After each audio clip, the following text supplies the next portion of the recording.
του έκανα την εξής ερώτηση: πώς είδατε γέροντα το Θεό εις τα τίμια δώρα?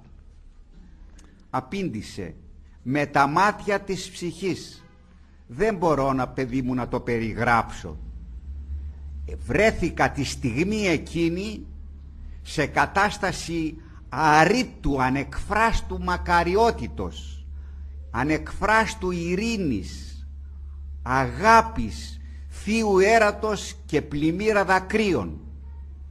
Τέτοια χάρη ελάμβανα όταν ήμασταν με τον γέρον Ιωσήφ στα καλύβια της Αγίας Άνης. Ζωντανός ο Θεός εις το δισκοπότηρον. Πώς να τολμήσεις λοιπόν να πλησιάσεις στο Άγιο Δισκοπότηρο?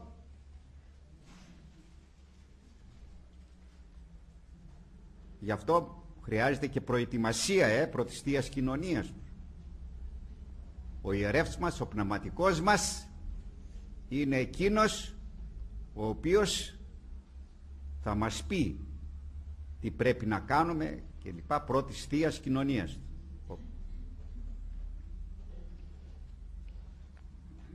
Και εδώ να με επιτρέψετε μια παρένθεση. Όλοι μας πρέπει να έχουμε έναν πνευματικό, έναν ιερέα.